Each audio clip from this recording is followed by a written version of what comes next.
Hello everyone, how are you all? আশা কৰিছো আপোনালোক প্ৰত্যেককে আপোনালোকৰ প্ৰিয়জনৰ লগত নিজৰ নিজৰ ঘৰত কুশলে আছে। আপোনালোক প্ৰত্যেককে মোৰ YouTube चैनल KSGB2 লৈ স্বাগতম জনাইছো। आप सबको मेरा YouTube चैनल KSGB2 में हार्दिक स्वागत करता हूं। Welcome to my YouTube channel KSGB2 Facts of Life। আজি আমি পুনৰবাৰ আপোনালোকৰ মাজলৈ এটা নতুন ধৰণৰ টপিক লৈ আহিছো। সেই টপিকটো আমি সকলোৱে জানো যে আমাৰ ব্লাড গ্ৰুপৰ ওপৰত আজিৰ টপিকটো আছে আমাৰ। আমি সকলোৱে আমাৰ ব্লাড গ্ৰুপৰ বিষয়ে জানো আৰু আমি ব্লাড গ্ৰুপিং হস্পিটালতে হওক বা কোনো ল্যাবৰেটৰীত হওক বিশেষ কাৰ্যবশত আমি কৰাই লৈ আমাৰ ব্লাড গ্ৰুপ A হয় নে B হয় নে AB হয় নে O হয় বা পজিটিভ নে নেগেটিভ আমি গম পাওঁ। তো আমি আহকচোন আজি জানিবলৈ চেষ্টা কৰোঁ যে এই ABO ব্লাড গ্ৰুপটো কি হয় আৰু ABO ব্লাড গ্ৰুপ কেনেকৈ কৰা যায়। ABO ব্লাড গ্ৰুপৰ দৰে আৰু বিভিন্ন ধৰণৰ ব্লাড গ্ৰুপ আছে আমাৰ পৃথিৱীৰ বিভিন্ন প্ৰান্তত বেলেগ বেলেগ সিস্টেম কিছুমানো আছে যাৰ দ্বাৰা ব্লাড গ্ৰুপ মানুহৰ ডিটাৰমাইন কৰা যায় কিন্তু আজিকালি ওয়াৰ্ল্ডৰ মোস্ট অফ প্লেসতে সকলো স্থানতে ABO টাইপিংৰে ব্লাড গ্ৰুপিং কৰা যায়। তে ABO টাইপিং ব্লাড গ্ৰুপৰ বাহিৰে থকা কিছুমান ব্লাড গ্ৰুপ যেনে MNS blood group, Lutheran blood group, Kell blood group, Duffy blood group system এনেকুৱা ধৰণৰ বিভিন্ন ব্লাড গ্ৰুপ সিস্টেম আছে যাৰ দ্বাৰা মানুহৰ ব্লাড গ্ৰুপিং কৰা যায়। কিন্তু মোস্ট অফ প্লেসত আজিৰ বৰ্তমান সময়ত পৃথিৱীৰ বিভিন্ন ঠাইত ABO বা RH ফ্যাক্টৰ টেস্টিংৰ দ্বাৰা ব্লাড গ্ৰুপ কৰা যায়। গতিকে আহকচোন এই ABO বা RH টাইপিং নো কি বস্তু আমি জানিবলৈ চেষ্টা কৰোঁ। ABO ব্লাড গ্ৰুপৰ নাম ABO এটা কাৰণে পৰিল যে আমাৰ লোহিত ৰক্ত কণিকা বা ৰেড ব্লাড সেলত আপোনালোকে যদি মোৰ আগৰ ভিডিঅ'সমূহ চাইছে তেন্তে হলে তাত মই ৰেড ব্লাড সেল বা লোহিত ৰক্ত কণিকাৰ বিৱৰণ দি থৈছো। সেই লোহিত ৰক্ত কণিকা বা ৰেড ব্লাড সেলৰ ওপৰত কিছুমান এন্টিজেন থাকে যিবিলাক এন্টিজেনক কিছুমান এন্টিজেনক A এন্টিজেন, কিছুমানক B এন্টিজেন আৰু এটা ফ্যাক্টৰ থাকে। সেই ফ্যাক্টৰটো আমি অলপ পাছত পঢ়িম যিটোক RH ফ্যাক্টৰ বুলি কয় যিটোৱে আমাৰ ব্লাড গ্ৰুপৰ পজিটিভ নেগেটিভ ব্লাড গ্ৰুপটো পজিটিভে হয় নে নেগেটিভে হয় সেইটো ডিটাৰমাইন কৰাত আমাক সহায় কৰে। এতিয়া এই A এন্টিজেন আৰু B এন্টিজেন বা RH এন্টিজেন কেনেকৈ ফৰ্ম হয় বা কেনেকৈ এই এন্টিজেন কেইটা আমাৰ ব্লাডত আহে সেই কথাটো আমি জানিবলৈ অলপ চেষ্টা কৰোঁ আহক। আমাৰ ABO এন্টিজেন আমাৰ ৰেড ব্লাড সেলৰে সাৰফেসত থাকে। সাধাৰণতে এন্টিজেন বুলি ক'লে কোনো এনেকুৱা এটা পাৰ্টিকল হয় যিটো পাৰ্টিকল আউটসাইড ইনভেডাৰ হয় অৰ্থাৎ বাহিৰৰ পৰা আমাৰ দেহৰ ভিতৰলৈ সোমাই আহে। সেইটো কিবা টক্সিনো হ'ব পাৰে, প্ৰটিনো হ'ব পাৰে, সুগাৰো হ'ব পাৰে যিটোক আমাৰ বডিৰ ইমিউনিটি সিস্টেম অৰ্থাৎ অসংক্ৰাম্যতা সিস্টেম বা ৰোগ প্ৰতিৰোধী ক্ষমতা যিটো আমাৰ বডিত থাকে সেই ৰোগ প্ৰতিৰোধী ক্ষমতাৰ প্ৰক্ৰিয়াটোৱে যিটো আমাক সিগনেল দিয়ে যে এই বস্তুটো বাহিৰৰ পৰা আহিছে আৰু ই আমাৰ শৰীৰক ক্ষতি কৰিব পাৰে সেইবিলাকক কয় এন্টিজেন বুলি। কিন্তু আমাৰ বডিৰ সেল বিলাকতো কিছুমান নিজস্ব এন্টিজেন থাকে যিবিলাক এন্টিজেনৰ আমাৰ বডিৰ সেল বিলাক সেই আমাৰ ভিতৰত থকা এন্টিবডি বিলাকক ডিটেক্ট কৰিবলৈ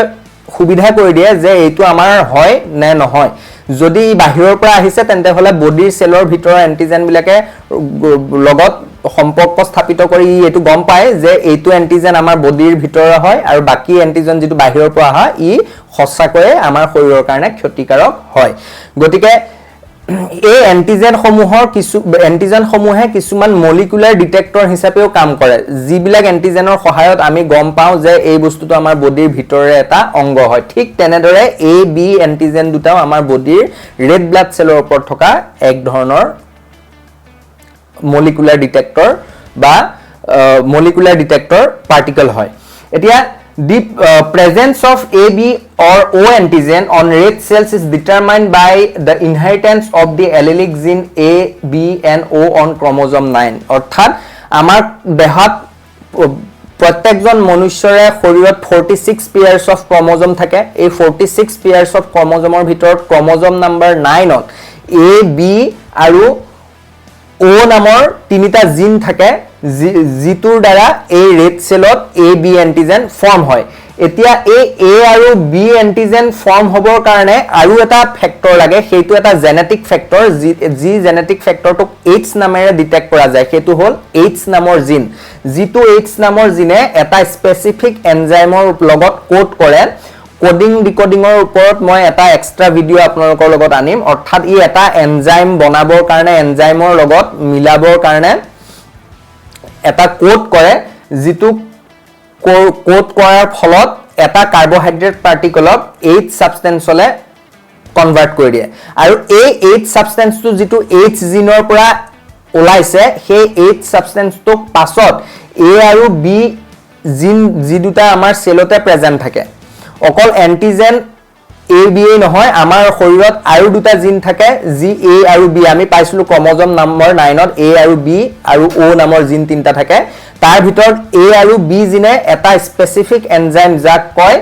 গ্লাইকোসিল ট্ৰান্সফাৰেজ এই গ্লাইকোসিল ট্ৰান্সফাৰেজৰ লগত এই AB জিনে কোড কৰি লৈ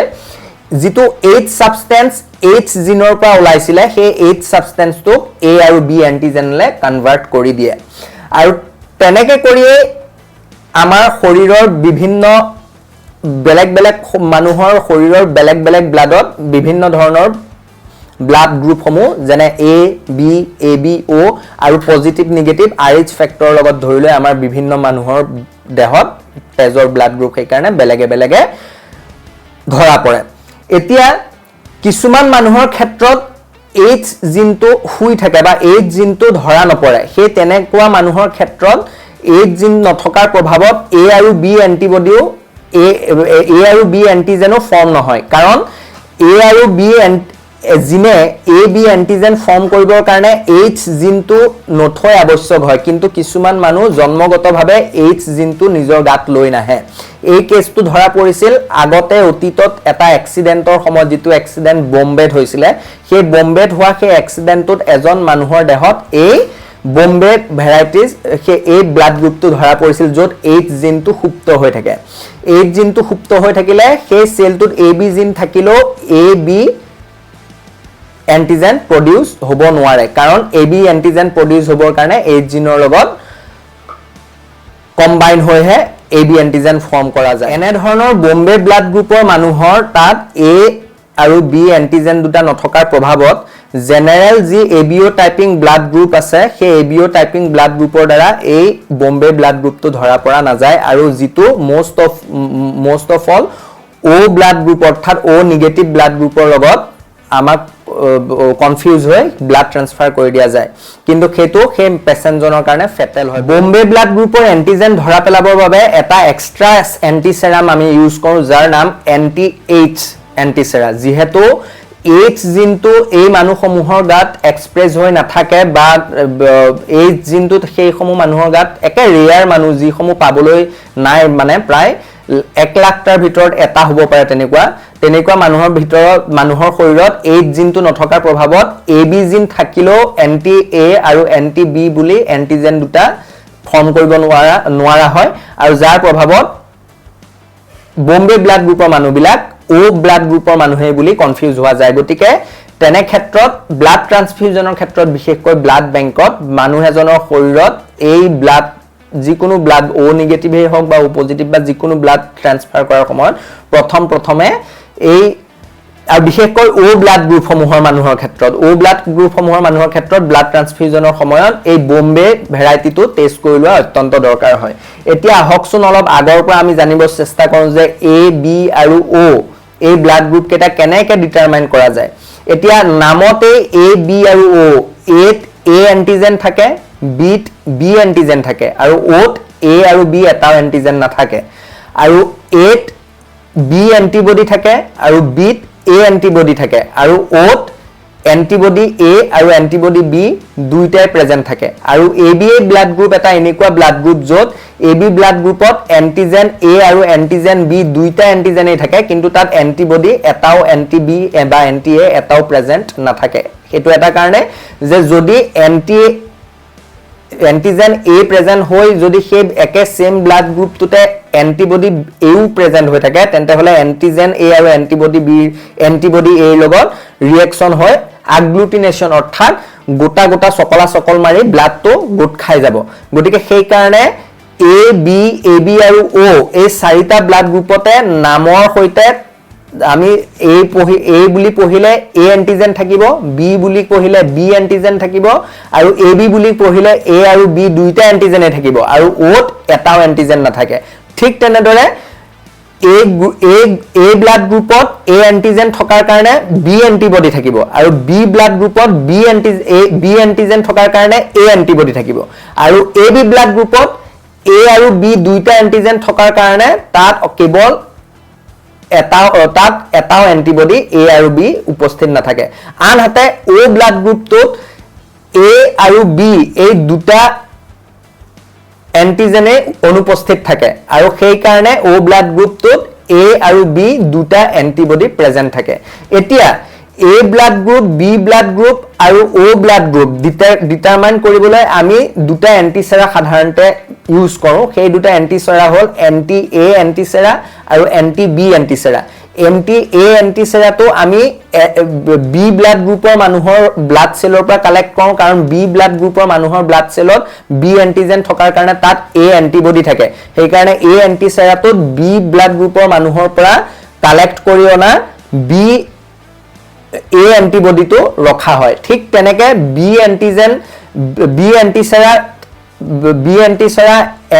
এন্টিসেৰা বুলি সেৰামটো আমি বি ব্লাড গ্ৰুপ টেষ্ট কৰোতে ব্যৱহাৰ কৰো জিতু এন্টিসেৰা এ ব্লাড গ্ৰুপৰ মানুহৰ পৰা কালেক্ট কৰা হয় যেহেতু এ ব্লাড গ্ৰুপৰ মানুহৰ ঠাইত এ এন্টিজেন থাকে কাৰণে তাত বি এন্টিবডি থাকে আৰু বি ব্লাড গ্ৰুপ টেষ্ট কৰিবৰ বাবে আমি সেই এ ব্লাড গ্ৰুপত থকা বি এন্টিবডিটো ব্যৱহাৰ কৰো ঠিক তেনেদৰে পজিটিভ নেগেটিভ জানিবৰ বাবে আমি আৰু এটা এন্টিবডি এন্টিসেৰা ইউজ কৰো যাৰ নাম হল এন্টি ডি এই এন্টি ডিৰ বিষয়ে আমি অলপ পাছত গম পাম যদি আমি সেই এন্টিসেৰা এটো আমাৰ স্লাইড এখন স্লাইডত এজন ব্যক্তিৰ 3 টোপাল তেজ লৈ প্ৰত্যেকটো তেজৰ টোপালত এটাত এন্টি এ এন্টিসেৰা এটাত এন্টি বি এন্টিসেৰা আৰু এটাত এন্টি ডি এন্টিসেৰা আমি দিও তেন্তে হলে যদি এ এন্টিসেৰা দিয়া ব্লাডটো যদি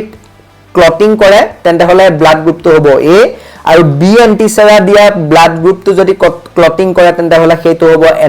ব্লাড ক্লট মানে ব্লাড গোট মাৰি যায় যদি বি এন্টিসেৰা দিয়া ব্লাডটো যদি ক্লট মাৰি দিয়ে তেন্তে হলে সেইটো হ'ব বি ব্লাড গ্ৰুপ যদি এন্টিসেৰা এ আৰু এন্টিসেৰা বি এই দুটা এন্টিসেৰা দিয়া দুটোপাল ব্লাডত একেলগে যদি ক্লট মাৰে তেন্তে হলে সেই ব্লাডটো হ'ব বা টেষ্টটো যদি গোট মাৰে সেই ব্লাডটো ক'ব এ বি আৰু যদি এটা ব্লাডৰ ড্ৰপছটো যদি এ এন্টিসেৰা আৰু বি এন্টিসেৰা দিয়াৰ পাছতো ক্লট নামাৰে তেন্তে হলে সেই ব্লাডটো হ'ব ও আৰু এতিয়া আমি পজিটিভ আৰু নেগেটিভ হলে যোৱাৰ বাবে সাজু হওঁ আহক যে পজিটিভ আৰু নেগেটিভ ব্লাড গ্ৰুপ কাক কয় 1940 চনত কাৰ্ল লেণ্ডষ্টেইনাৰ আৰু উইনাৰে তেওঁলোকৰ এটা এক্সপেৰিমেন্টৰ ৰিপৰ্ট এটা পাবলিশ কৰিছিল যিটো ৰিপৰ্টত পোৱা গৈছিল যে মেকাকাছ ৰেচাছ নামৰ এটা মাংকি আছে যি মাংকি অৰ্থাৎ যিটো বান্দৰৰ মেকাকাছ ৰেচাছ নামৰ বান্দৰটোৰ ৰেড ব্লাড সেল যেতিয়া গিনি পিগ আৰু শহাপহুত ইনজেক্ট কৰিছিল তেতিয়া সেই গিনি পিগ আৰু শহাপহুৰে ব্লাডত এন্টিবডি ইভক বা এন্টিবডি যোৱা নাছিলে আনকি পৃথিৱীত থকা 85% মানুহৰ ব্লাডৰ লগতো সেই এন্টিবডিটোৱে ক্লট কৰিছিল আৰু তেতিয়া সেই ব্লাডটো যেতিয়ালৈকে পজিটিভ নেগেটিভৰ ধাৰণাই অহা নাছিলে সেইখিনি সময়ৰ ঘটনা আছিল এটো যেতিয়া এ বি ও আৰু এ বি ব্লাড গ্ৰুপৰ কথাহে মানুহে জানিছিল আৰু সেইখিনি সময়ত কেৱল মানুহৰ এ বি ও আৰু এ বি ব্লাড গ্ৰুপ জানোতে যেতিয়া ব্লাড ট্ৰান্সফাৰ হৈছিল এটো ইজন বেমাৰীৰ পৰা সিজন বেমাৰী বা এজন মানুহৰ পৰা আন এজন মানুহলৈ ডনাৰ আৰু ৰিসিপ্টাৰ মাজত যেতিয়া ব্লাড ট্ৰান্সফিউজন হৈছিল তেতিয়া ব্লাড গ্ৰুপ ডিটাৰমাইন কৰাৰ পাছতো কিন্তু মানুহৰ শৰীৰৰ ভিতৰত ইমিউন ক্ৰিয়াত ক্লটিং হৈ আগ্লুটিনেশন হৈ মানুহৰ মৃত্যু হৈছিল গতিকে তাৰ পাছত 1940 লেণ্ডষ্টেইনাৰ আৰু উইনাৰে যেতিয়া এই এক্সপেৰিমেন্টটো কৰে তেতিয়া ধৰা পৰে যে মানুহৰ শৰীৰতো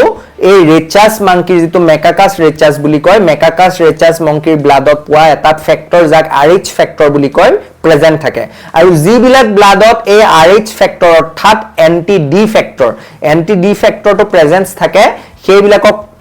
পজিটিভ বুলি RH পজিটিভ বুলি ধৰা যায় আৰু যিবিলাক ব্লাড গ্ৰুপৰ মানুহৰ ক্ষেত্ৰত এই RH ফেক্টৰটো প্ৰেজেন্ট নাথাকে সেইবিলাকক RH নিগেটিভ ব্লাড বুলি ধৰা যায় গতিকে এতিয়া আমি অলপ আগৰ কোৱা কথাখিনিলে আহকচোন যদি এন্টিসেৰা A দিয়া ব্লাড গ্ৰুপ ব্লাডৰ টোপালটোত ক্লট মাৰে আৰু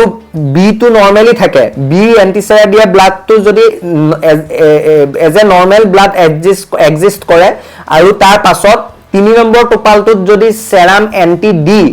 ডি সেৰামটো দিউতে তাত ক্লট মাৰিছে তেন্তে হলে সেই এন্টি ডি সেৰামটো ক্লট মাৰিলে এই ব্লাড গ্ৰুপটো হ'ব A পজিটিভ এইটো এটা উদাহৰণ হয় তদ্ৰুপ AB আৰু O এই চাৰিটা ব্লাড গ্ৰুপ ডিটেক্ট কৰোতে একে 3 নম্বৰ ব্লাডৰ টোপালটোত যেতিয়া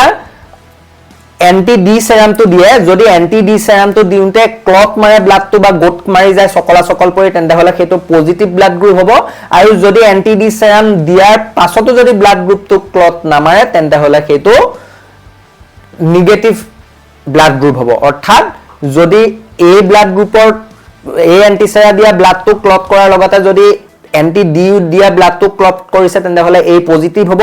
আৰু যদি এন্টি ডি দিয়া ব্লাডটো যদি ক্লট কৰা নাই তেন্তে হলে A নিগেটিভ হ'ব আৰু A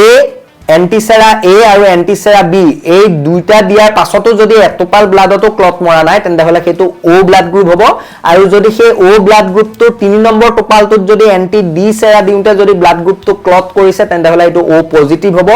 আৰু A এন্টিসেৰা B এন্টিসেৰা দিয়াৰ পাছতো ক্লট নমৰাকে থকা O ব্লাড গ্ৰুপটোৰ পাছত এন্টি ডি 3 নম্বৰ তেজৰ টোপালটো দিউতেও যদি ক্লট মৰা নাই তেন্তে ব্লাড গ্ৰুপটো O নেগেটিভ হ'ব জেনাৰেলি ABO এন্টিবডি বিলাক IgM কোৱালিটিৰ এন্টিবডি হয় অৰ্থাৎ ইমিউনোগ্লোবুলিন M থাকে তথাপিও কম মাত্ৰাত IgG আৰু IgA অৰ্থাৎ ইমিউনোগ্লোবুলিন G আৰু ইমিউনোগ্লোবুলিন A কম মাত্ৰাত উপস্থিত থাকে আৰু এই ABO এন্টিজেন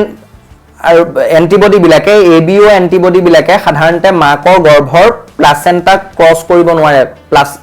বা সেই প্লাসেন্টা ক্ৰস কৰি গৈ বেবিটো যিটো মাকৰ পেটৰ ভিতৰত থাকে বা গৰ্ভৰ ভিতৰত আছে সেই বেবিটোক গৈ এই এন্টিবডি বিলাকে একো হাৰ্ম নকৰে তথাপিও কিন্তু আৰু এটা ফেক্টৰ আছে যিটো RH ফেক্টৰ অলপ আগতে আপোনালোকক কৈছিলো যিটোৱে আমাৰ পজিটিভ নিগেটিভ ডিটাৰমাইন কৰে এই পজিটিভ নিগেটিভ ডিটাৰমাইন কৰা RH ফেক্টৰটো কিন্তু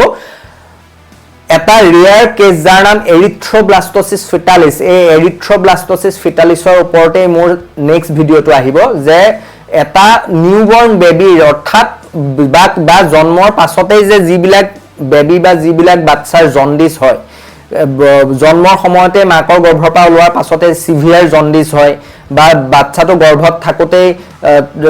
মাকৰ পেটৰ ভিতৰতে কিছুমান ইমিউনোলজিক্যাল ডিজিজ আৰম্ভ হয় সেইটো কয় এৰিথ্ৰোব্লাস্টোসিছ ফিটালিছ মই সেকেন্ড ভিডিও নেক্সট ভিডিওটো মই এৰিথ্ৰোব্লাস্টোসিছ ফিটালিছৰ ওপৰত আনিম এই RH এন্টিজেনটোৱে কিন্তু মাকৰ প্লাসেন্টা ভেদ কৰি গৈ মাকৰ গৰ্ভত থকা বাচ্চাটোৰ এন্টিজেন সমূহক এটেক কৰি ব্লাড সেল বিলাক ডেস্ট্ৰয় কৰিব পাৰে বাৰু সেইটো পাছৰ কথা কিন্তু তাৰ আগতে এই RH ফেক্টৰটো যিটো ফেক্টৰে এই ব্লাড গ্ৰুপ বিলাকক পজিটিভ বা নিগেটিভ আখ্যা দিয়ে এই পজিটিভ বা নিগেটিভ আখ্যা দিয়া RH ফেক্টৰটোৰো এটা ভেৰিয়েন্ট আছে সেই ভেৰিয়েন্টটোক DU ভেৰিয়েন্ট বুলি কয় এই DU ভেৰিয়েন্টৰ মানুহ বিলাকৰ ক্ষেত্ৰত এই RH এন্টিজেনটো প্ৰেজেন্ট থাকিলেও ই উইকলি এক্সপ্ৰেছ হয় অৰ্থাৎ ইমান এক্সপ্ৰেছিভ ইমান মানে এক্সপ্ৰেছিভলি এক্সপ্ৰেছ নহয় ইমান প্ৰখৰ তাৰ প্ৰভাৱ তাত পেলাব নোৱাৰে সেই কাৰণে সেই এন্টিজেনটো RH পজিটিভ হলেও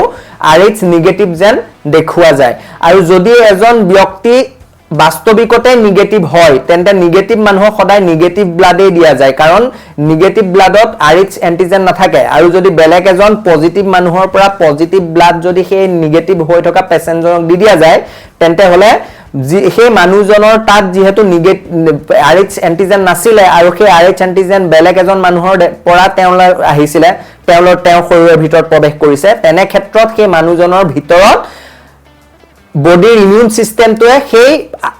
RH পজিটিভ ব্লাডৰ এগেইনষ্টত এন্টিবডি সৃষ্টি কৰি সেই ব্লাডটোৰ লগত ৰিয়েক্ট কৰি ক্লট মাৰি মানুহজনৰ মৃত্যু হ'ব পাৰে গতিকে সদায় পজিটিভ মানুহক পজিটিভ ব্লাড আৰু নিগেটিভ মানুহক নিগেটিভ ব্লাড দিয়া যায়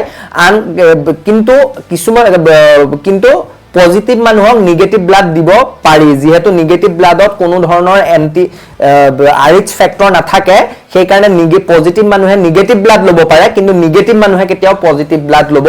নোৱাৰে কাৰণ নিগেটিভ মানুহে পজিটিভ ব্লাড ল'লে পজিটিভৰ এগেইনষ্টত এই নিগেটিভ মানুহজনৰ গাত এন্টিবডি সৃষ্টি কৰি সেই যিজন ডোনৰ পৰা লোৱা ব্লাড লোৱা হৈছিল সেই ডোনৰ ব্লাডখিনিক এটেক কৰি লৈ আগ্লুটিনেট হৈ ব্লাড ক্লাম্প হৈ মানুহজনৰ মৃত্যু ঘটিব পাৰে গতিকে তেনে এটা ভেৰিয়েন্টে হ'ল DU ভেৰিয়েন্ট আৰু এই DU ভেৰিয়েন্টৰ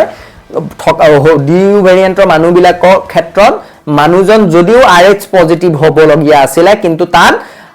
জেনেৰেল স্লাইড টেষ্ট বা টিউব টেষ্টত জেনেৰেল যেনেকৈ আমি স্লাইড টেষ্ট ব্লাডৰ ব্লাড